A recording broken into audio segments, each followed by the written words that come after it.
मैं नीरज पांडे आप सभी का हार्दिक स्वागत करता हूं अपने YouTube channel Neeraj with math GS पे। आज मैं प्रश्नावली 9.1 की त्रिकोणीय जो आपका था कि त्रिकोणमिति के कुछ अनुप्रयोग, इसको आगे बढ़ाता हुआ 4 क्वेश्चन तो कल बता दिया था, आज 5वां क्वेश्चन बताएंगे और जितना हो सकेगा आज इसको सोच रहे हैं कि आगे तक कर दें।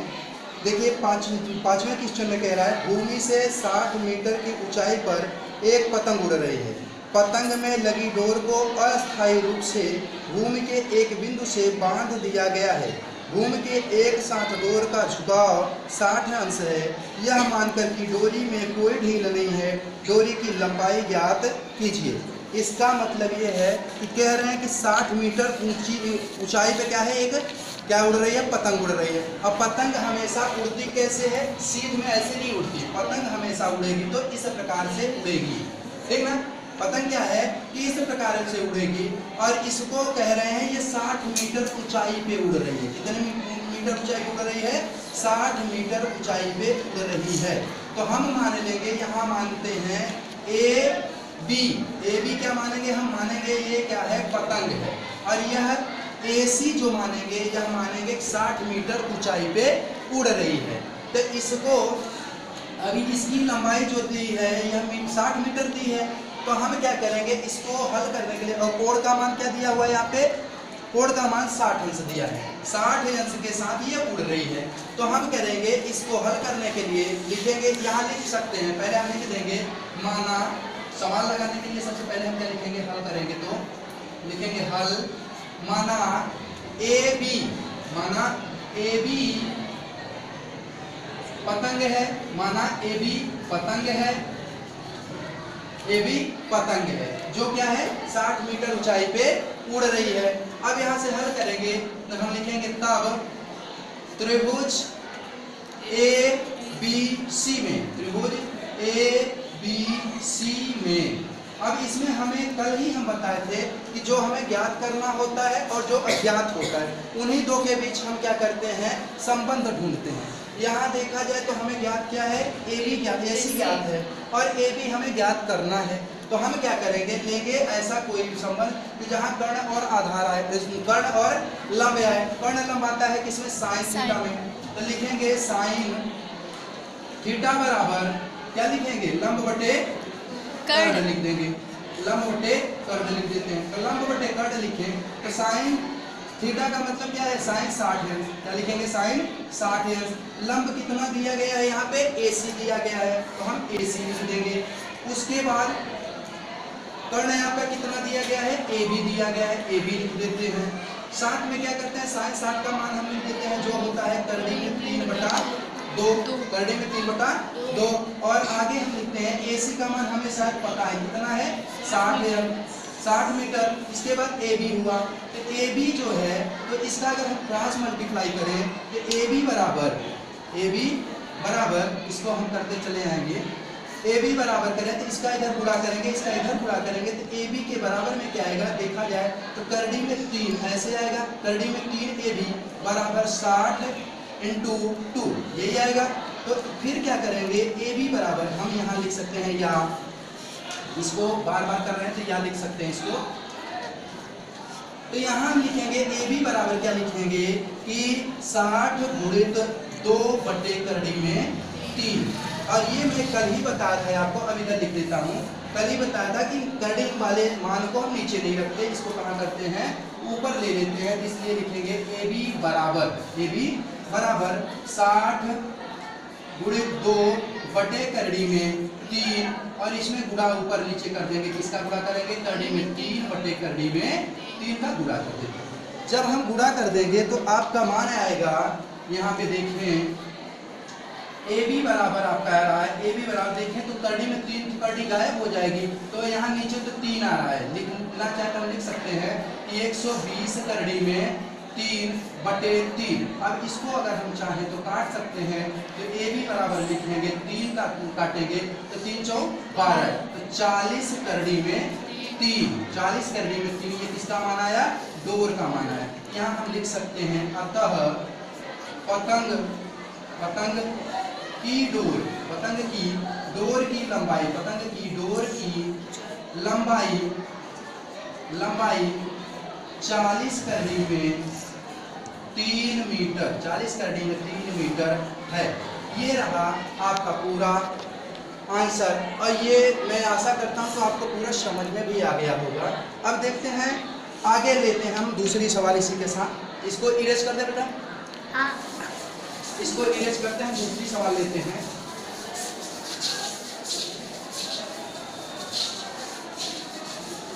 अगली सवाल है छठी सवाल देखें तो यहाँ दिया हुआ है कि 1.5 मीटर लंबा लड़का है। एक लड़का है जो 30 मीटर ऊंचे एक भवन से कुछ दूरी पर खड़ा है। एक भवन है जहाँ से लड़का कुछ दूरी पे खड़ा हुआ है।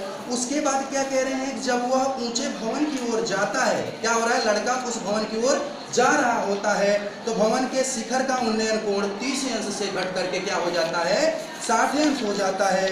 बताइए कि भवन के ओर कितनी दूरी तक चलकर गया है। यहाँ देखें, हम मान लेते हैं 1.5 मीटर, 1.5 मीटर, यहाँ मानते हैं हम 1.5 मीटर। ए बी लड़का है, ए बी लड़का है। अब यह लड़का क्या होता है, एक यहाँ पे हम मान लेते हैं कुछ दूर पर एक भवन है, ये मानते हैं हम सीडी का मान लेते हैं भवन। तो सीडी भवन के ये शिखर को जब देखता है, लड़का देखेगा तो ऊपर से देखेगा, ध्यान दीजिएगा, लड़का नीचे से पैर से नहीं देखता, जब भी देखेगा कहाँ से देखेगा, आंख से। इसलिए उसका जो कोण बन रहा है कहाँ से बनेगा, आंख से बनेगा। तो वो अगर हम कोण बनाए तो ये क्या हो रहा है, उन्नयन कोण इसके साथ ऊपर से बनेगा। तो अब देखिए यहाँ पे तो हमारा ये चतुर्भुज जैसी आकृति आ रही। इसके लिए त्रिभुज बनाने के लिए हमें क्या करना होता है, इसके पैरेलल एक रेखा, समांतर एक रेखा क्या करते हैं, हम खींच देते हैं। जब हम रेखा खींच दिए तो ये देखा जाए तो एक त्रिभुज की आकृति धारण कर ली। अब आगे कह रहे हैं कि कुछ देर तक बच्चा जब चलता है तो वह कहाँ पहुंच जाता है, किसी अन्य बिंदु पर पहुंच जाता है। तो हम मान लेते हैं लड़का ही है, वही लड़का आगे जा रहा है। तो यहाँ ए बी लड़के को माने हैं तो उसी लड़के को हम क्या मान लेंगे, ए डैश बी डैश मान लेते हैं। जैसे कि आप पढ़े हैं कि जब उसी वस्तु का प्रतिबिंब बनता है तो हम क्या कर देते हैं, आगे कर लेते हैं। तो आप यहाँ भी मान लें कि वही लड़का है, जिससे हम कर भी पाए क्लियर कि ए बी को क्या माने, ए डैश बी डैश। अब ये लड़का जब ऊपर देखता है तो यहाँ से कोण बन रहा है कितना, अब 60 अंश बन रहा है। पहले कितना बना था आपका, 30 अंश, और अब बन गया 60 अंश। आप भी जानते हैं कि जब भी आप मीनार या कोई भी दीवार हो, कोई भी स्तंभ हो, उसके पास जाते हैं तो कोण क्या होता है, बढ़ता जाता है, और उससे जितना ही दूर जाएंगे आपका कोण क्या होता है, घटता चला जाता है। और क्या कहा गया है इसमें, यहाँ देखा जाए तो आपके भवन की लंबाई भी दे दी गई है। भवन की लंबाई कितनी दी हुई है, 30 मीटर। पूरा भवन कितना लंबा है, 30 मीटर। यहाँ से देखें तो भवन 30 मीटर लंबा है। लेकिन आप ध्यान दें तो 1.5 मीटर का लड़का भी तो है, 1.5 मीटर का क्या है, लड़का है। 1.5 मीटर हम क्या कर देंगे, इसमें घटा लेंगे, 1.5 मीटर इसमें क्या करेंगे, घटा देंगे। तो इसकी लंबाई हमें कितनी प्राप्त हो रही है, 28.5। कितना प्राप्त हो रहा है, 28.5। यहाँ कोई बिंदु हम यम ले लेते हैं, कोई बिंदु क्या ले लेते हैं, यम। अब इसको पहले हम लिख लेते हैं, क्या क्या माने हैं, कहाँ माने हैं, इसको हम लिख लेते हैं। तो हम मानेंगे क्या कि ए बी माना, जब हम हल करेंगे तो लिखेंगे माना ए बी लड़का है, ए बी लड़का है। उसके बाद तथा सी डी क्या है, सी डी मकान है, सी डी मकान है। यही दो चीज हम माने हैं और कुछ इसमें नहीं लिखना है, मकान है।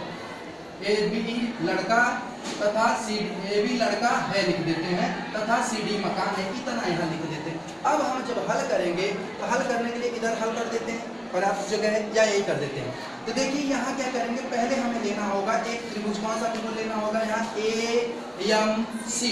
कौन सा त्रिभुज लेना होगा, लेंगे तब त्रिभुज ए एम सी में, ए एम सी में, ए एम सी में लेते हैं। वही कहानी फिर आई कि ज्ञात बटे अज्ञात। हमें ये बताना है कि कितना दूर बच्चा चला है। हम मानना चाहे तो ये भी मान सकते हैं, नहीं मानना चाहे तो कोई जरूरी नहीं कि इसको माने, क्योंकि यहाँ पे ए डैश हो जाएगा, ए डैश यम हो जाएगा, इसकी दूरी मानना जरूरी नहीं है। तो यहाँ क्या करेंगे, त्रिभुज ए एम सी में हम लेंगे तो यहाँ कौन सा अनुपात लेना चाहिए, चूंकि हमें लंब चाहिए और क्या चाहिए, आधार, टैन होना चाहिए। तो हम लेंगे टैन 30 अंश, टैन 30 अंश।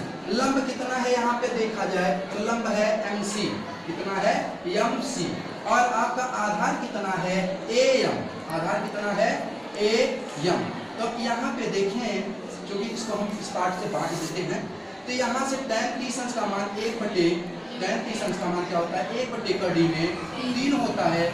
आगे देखिए तो MC का मान हमें पता है, कितना पता है 28.5 मीटर, और AM नहीं पता है तो AM हम लिख देते हैं। आगे करें तो AM बराबर क्या हो जाएगा आपका, AM बराबर करें तो AM ऊपर जाएगा करड़ी में 3, कहाँ जाएगा 28 के पास, 28.5 करड़ी में 3, ये आ गया मीटर लिख सकते हैं लिखना चाहें तो। इतना मीटर कौन है, ये मकान का ऊपरी छोर आया। अभी हम हल नहीं कर पाएंगे क्योंकि हमें मान तो ये पूछ रहा है A डैश का मान पूछा है, इसलिए हम पुनः करेंगे कि पुनः त्रिभुज, कौन सा त्रिभुज अब लेंगे, हम लेंगे A डैश CM, लेंगे A डैश CM, लेंगे A डैश CM में। अब A डैश CM में लेंगे तो हम देखें तो यहाँ भी वही अनुपात बन रहा है tan 60 अंश, चूंकि कोण यहाँ कितना है 60 है, tan 60 अंश हम ले लिए। tan 60 अंश बराबर भी वही लिखेंगे, क्या लिखेंगे MC अपान क्या लिखेंगे A डैश M लिखेंगे। अब tan 60 अंश का मान आपको पता है करड़ी में 3 होता है, तो करड़ी में 3 रख दीजिए, और MC का मान 28.5 दिया हुआ है, और क्या है A डैश M का मान मुझे नहीं पता, इसको HT लिख देते हैं। अब A डैश M को लिखें अगर हम तो क्या लिखेंगे, इसका मान ये नीचे जाएगा, क्योंकि यहाँ के बटे तो कुछ नहीं है, तो यहाँ के बटे हम 1 मानते हैं, तो इसको यहाँ गुणा करेगा, इसको कहाँ जाके ले जाएंगे नीचे, ये हो जाएगा 28.5 बटे करड़ी में 3। अब देखिए अगर हम माने तो इसको एक समीकरण मान लेते हैं, इसको क्या मान लेते हैं समीकरण नंबर 2, इसको क्या मान लेते हैं हम समीकरण नंबर 2। अगर देखा जाए तो AM जो है AM जो है इसको 2 भागों में बांटा जा सकता है कि नहीं, A डैश और फिर A डैश M 2 भागों में बांटा जा सकता है। तो इसलिए हम क्या करेंगे समीकरण 1 और 2 से, समीकरण 1 2 यहाँ लिख देते हैं, समीकरण 1 व 2 से, समीकरण 1 व 2 से क्या लिखेंगे कि AM की जगह वैल्यू निकालना है, तो हम AM देखिए AM यहाँ आया और A डैश M यहाँ आया, तो AM को हम लिखना चाहें तो AM की जगह 2 भागों में बांट सकते हैं AM को, यही यहाँ तो जगह मिल नहीं रही है, यहाँ लिख दें।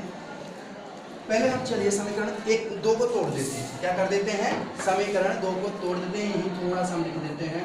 AM को हम क्या लिख सकते हैं A डैश M लिख सकते हैं, A डैश M प्लस लिख सकते हैं इसको A डैश M और A डैश लिख सकते हैं, बराबर क्या हो जाएगा 28.5 करड़ी में 3। ये समीकरण 2 इसको हम मान लेते हैं, इसको समीकरण नंबर 2 मान लेते हैं। तो देखा जाए तो यहाँ A डैश M है और यहाँ भी A डैश M आया, तो हम क्या करेंगे A डैश M का मान रखेंगे, यहाँ लिखेंगे समीकरण 1 व 2 से, 1 व 2 से। तो 1 व 2 में क्या है A डैश M का मान हमें प्राप्त है, या लिख सकते हैं समीकरण 1 का मान समीकरण 2 में रखने पर, या समीकरण 1 व 2 से, बात एक ही है। तो यहाँ हम क्या करते हैं A dash M plus A dash बराबर क्या लिखेंगे 28.5 करड़ी में 3। अब यहाँ देखिए हम क्या कहे हैं कि 1 और 2 से, तो 1 2 का मान क्या है यहाँ पे 28 है, कितना है 28.5 बटे करड़ी में 3 है, और यहाँ देखें तो प्लस A डैश है, तो A डैश बराबर क्या कर देंगे 28.5 करड़ी में 3 कर देंगे। आगे देखें भैया तो क्या करेंगे, यहाँ आगे देखें A डैश एक तरफ ले लेंगे हम, A डैश एक तरफ ले लेते हैं, इसको ले जाएंगे उस पार, तो ये हो जाएगा 28.5 करड़ी में 3, और ये इधर प्लस में है तो उस पार पक्षांतर होगा, कैसे होके जाएगा माइनस में, तो ये हो जाएगा आपका 28.5 बटे करड़ी में 3। तो अब देखिए यहाँ एलसीएम लेना होगा, क्या लेना होगा हमें एलसीएम लेना होगा। तो एलसीएम जब हम लेंगे तो देखिए यहाँ कुछ नहीं है, नीचे क्या है कुछ नहीं, 1 माना जाता है हमेशा, तो हम इसको क्या मान लेते हैं 1 मान लेते हैं, क्या मान लेते हैं 1।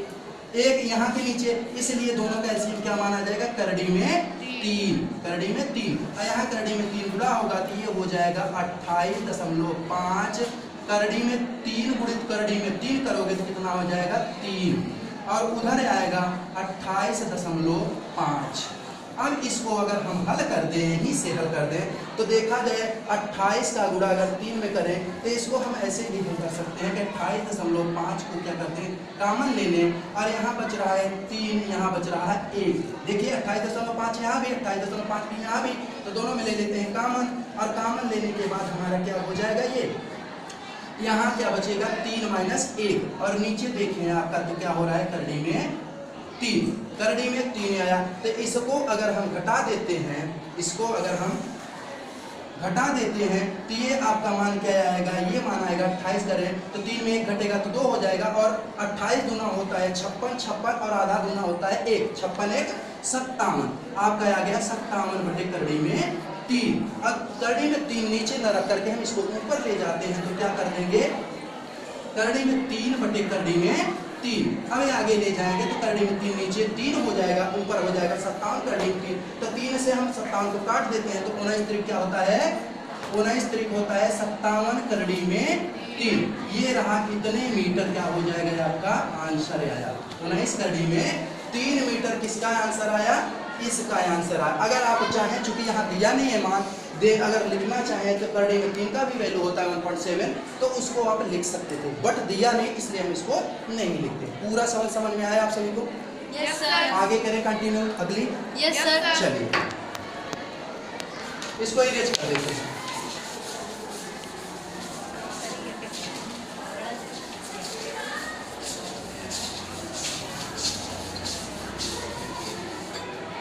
देखिए अगला सवाल है 7वां क्या कह रहा है, कह रहा भूमि के एक बिंदु से एक 20 मीटर ऊंचे भवन के शिखर पर लगी एक संचार मीनार के तल और शिखर के उन्नयन कोण क्रमशः 45 और 60 है। मीनार की ऊंचाई ज्ञात कीजिए। मीनार की क्या करनी है, ऊंचाई ज्ञात करनी है। देखिए भैया यहाँ कह रहा है कि कोई क्या है, एक बिंदु है, इस बिंदु से क्या होता है, एक यहाँ कुछ दूर पे मान लेते हैं भवन है, ये मान लेते हैं ए बी क्या है, भवन हुआ। अब ए बी भवन पे क्या होता है, यहाँ पे एक तो संचार मीनार लग गई, मान लेते हैं एसी संचार मीनार लगी हुई है, एसी संचार मीनार लगी हुई है। और एसी संचार मीनार जब लगी है तो कह रहे हैं कि तल और एसी संचार मीनार के तल और शिखर के उन्नयन कोण क्रमशः 45 और 60 हैं। ये कहाँ से हैं, इस बिंदु से हैं। तो भैया इनको क्या करिए, पहले तल के लिए कह रहा है तो तल का बना लो आप कितना, 45 अंश, कितना बना लो 45 अंश। फिर कह रहा है इसके शिखर का कोण कितना है आपका, 60 अंश है, तो आप बना लो इसको 60 अंश। अब देखिए इसमें जो 20 मीटर ऊंचा भवन है, भवन कितना हो गया आपका 20 मीटर ऊंचा भवन, यहाँ से आप देखें यहाँ तक की दूरी। अब हमें वो टावर कह सकते हैं या जो संचार मीनार है उसकी दूरी नहीं पता है, और न तो हमें नीचे वाली दूरी पता है। हमें यही ज्ञात करना है कि मीनार की ऊंचाई कितनी है। इसके लिए भी हम वही करेंगे, लिखेंगे माना। अब यहाँ क्वेश्चन 7वां है आपका, लिखेंगे हम माना क्या है कि यहाँ पे कोई बिंदु हम रख लेते हैं, डी रख लेते हैं, यहाँ पे कोई बिंदु डी रख लेते हैं। तो हम मानेंगे माना ए बी मकान है, ए बी मकान है, तथा ए बी क्या है, मकान है, तथा यहाँ से एसी मीनार है, एसी मीनार है। क्योंकि हम इसलिए लिख लेते हैं कि हमें कंफर्म रहे कि हम क्या चीज़ बना रहे हैं। आगे देखिए भैया तो क्या करना है, फिर वही कंडीशन, क्योंकि पूरे त्रिकोणमिति में यही चल रहा है हाइट एंड डिस्टेंस में कि आपको 2 त्रिभुज बनेंगे या एक त्रिभुज बनेगा, उन्हीं में से मान निकालना, एक ज्ञात रहेगा एक अज्ञात रहेगा। अब हम कहते हैं चाहे इसको ले लीजिए चाहे ऊपर वाले को ले लीजिए। हम ले लेते हैं, किसको ले लें, ए डी बी ले लें या ए बी डी ले लें। तो हम लेते हैं तब त्रिभुज ए बी डी में ABD में देखें तो हमारे कोण कितना बना है 45, और आपको लंब पता है आधार नहीं पता है, tan थीटा हम ले लेते हैं, ले लेंगे tan थीटा मतलब tan 45 अंश बराबर क्या आ रहा है आपका, देखा जाए तो लंब कितना है AB, लंब कितना है AB, और उसके बाद आधार कितना है BD, आधार कितना है BD। आगे हम करें तो tan 45 का मान 1 होता है, तो AB बराबर बटे क्या हो जाएगा BD, या इसी को हम कर सकते हैं कि BD बराबर क्या हो जाएगा, AB हो जाएगा। इसको समीकरण नंबर 1 मान लेते हैं। पुनः हम क्या करते हैं, पुनः और त्रिभुज लेना होगा हमें। एक तो त्रिभुज और बच रहा है, कौन सा बच रहा है आपका, BCD बच रहा है। तो हम लेंगे त्रिभुज BCD। तो BCD त्रिभुज में जब लेंगे तो इसमें देखो भैया क्या हो रहा है कि ये आपका क्या क्या ज्ञात करना है, वही चीज अब ये ज्ञात करना है, इसलिए हम लंब ही लेंगे और ये अतः लिखेंगे, यहाँ भी वही लिखेंगे tan थीटा, tan 60 अंश। चूंकि इसमें देखा जाए तो कोण कितना बन रहा है आपका 60 अंश बन रहा है, यही है ना। तो ये आगे लिखते हैं tan 60 अंश बराबर हम क्या लिख देंगे, आप चाहे तो इसको तोड़ करके दो भागों में लिखें, चाहे तो एक ही भाग में लिखें। हम तोड़ देते हैं, अभी से लिख देंगे AB प्लस AC बटे आधार क्या है आपका BD, जिससे दिक्कत न हो। आप फिर से वही हल करते हैं, इसलिए यहाँ तोड़ के हम लिख दिए। इसका मान होता है करड़ी में 3, करड़ी में 3। तो AB का मान हमें तो नहीं पता है, AB की जगह क्या लिखेंगे हम, AB के जगह लिख सकते हैं, चाहे तो BD लिख सकते हैं। AB के जगह BD चूंकि समीकरण 1 में है, AB में के जगह हम BD लिख सकते हैं, लिख देंगे BD। सर AB के जगह 20 मीटर लिख सकते हैं क्या? AB के जगह 20 मीटर लिख सकते हैं। तो ये हम क्या लिखेंगे कि AB की जगह 20 मीटर है, तो चलिए यहाँ हम क्या कर देते हैं BD। उसके बाद क्या करेंगे प्लस AC पूरे के बटे क्या हो जाएगा BD, पूरे के जगह क्या हो जाएगा BD। अब इसको हम के लिए गुणा कर दें अगर, तो देखें इधर से आ रहा है BD करड़ी में 3 बराबर क्या आया BD plus AC, BD plus AC। अब देखिए हम BD का मान हमें पता है, चूंकि AB का मान कितना है 20, इसलिए यहाँ हम लिख देते हैं 20 करड़ी में 3 बराबर BD के जगह क्या लिखेंगे 20 प्लस लिखेंगे AC। अब देखिए दोनों को हम एक तरफ कर दें अगर, तो ये हो जाएगा 20 करड़ी में 3 माइनस, अब उस बार से इधर लाएंगे तो माइनस होके आएगा 20 बराबर क्या हो जाएगा AC। अब देखें तो इसमें हम क्या कर सकते हैं, लघुत्तम ले या कॉमन ले सकते हैं, तो 20 हो जाएगा कॉमन। आपका अंदर क्या बच रहा है करड़ी में 3 माइनस 1 बराबर AC, बराबर क्या आ रहा है AC। तो आप देखें तो आप यहाँ तक आंसर दे सकते हैं, क्या लिखेंगे, अतः यहाँ लिखना चाहे तो आप लिख सकते हैं, अतः संचार मीनार की ऊंचाई, संचार मीनार की ऊंचाई कितना है आपका 20 करड़ी में 3 माइनस 1 मीटर, कितना मीटर है।